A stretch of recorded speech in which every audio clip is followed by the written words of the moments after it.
समस्त को मोर नमस्कार।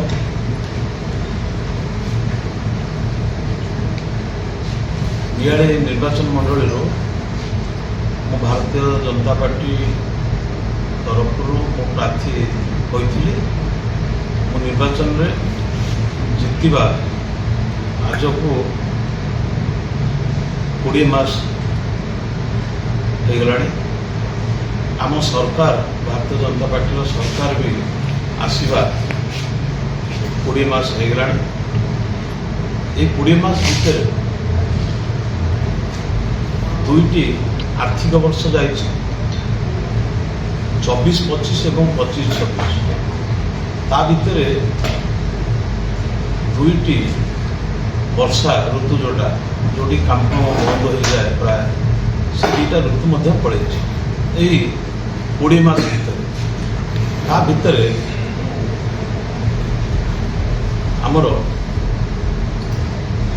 डीजीपीओ एवं विधायक हाथपांठी टीएमसी मुख्यमंत्री स्वतंत्र सहायता राशि जीआईए इत्यादि बाबद को केवल कंटापड़ा पंचायत समिति को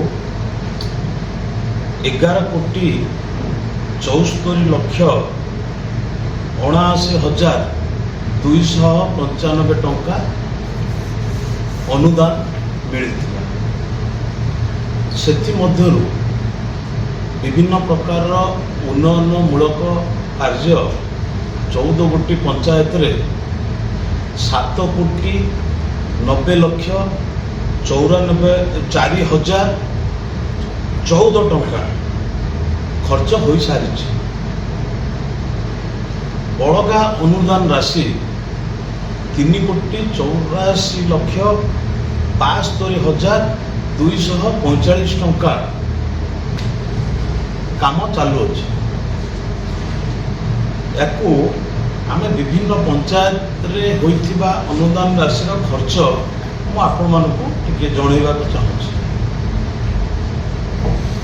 अड़सपुर पंचायत 20 मास भितर अड़सपुर पंचायत रे अनुदान राशि थिला आसथिला 1,17,17,269 टंका मंजूर होइछि। सेथि मध्यरु 99,17,269 टंका खर्च हो सारी।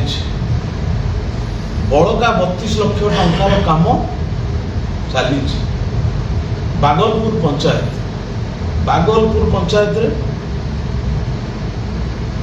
होची 89,16,000 टंका अनुदान राशि मंजूर होता।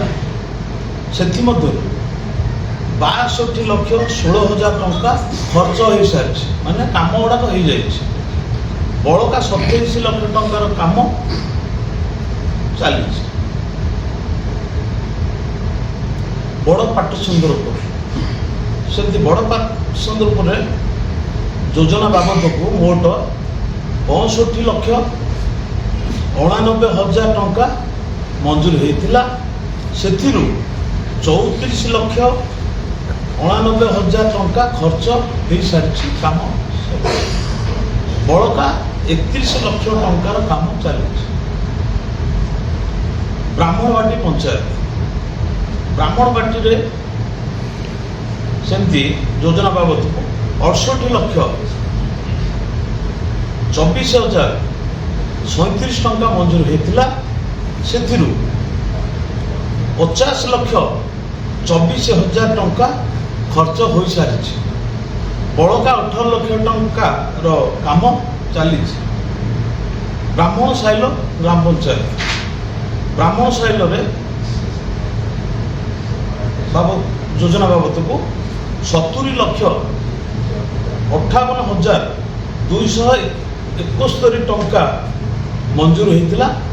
सेथुरु 44,68,888 टंका खर्च हो सारी। बड़का 25,86,000 ଟଙ୍କାର 82,352 ଟଙ୍କାର କାମ ଚାଲିଛି। ଡିମିରି ପଞ୍ଚାୟତରେ ସେମିତି ଯୋଜନା ବାବଦକୁ 28,74,108 ଟଙ୍କା ମଞ୍ଜୁର ହୋଇଛି। ସେଥିରୁ 22,30,320 ଟଙ୍କା ଖର୍ଚ୍ଚ ହୋଇସାରିଛି। ବଳକା 6,43,728 ଟଙ୍କା କାମ ଚାଲିଛି। ଗୋବିନ୍ଦପୁର ଗ୍ରାମ ପଞ୍ଚାୟତରେ ଏଥିରେ ଯୋଜନା ବାବଦକୁ ମୋଟ 1,93,97,108 ଟଙ୍କା ମଞ୍ଜୁର ହେଇଥିଲା। ଏଥିରେ ଆଦର୍ଶ କାମ ମିଶିଛି ହେଇଥିଲା। ସେଥିରୁ 1,29,27,108 ଟଙ୍କା ଖର୍ଚ୍ଚ ହେଇସାରିଛି। ବଳକା 64,70,000 ଟଙ୍କାର କାମ ଚାଲିଛି।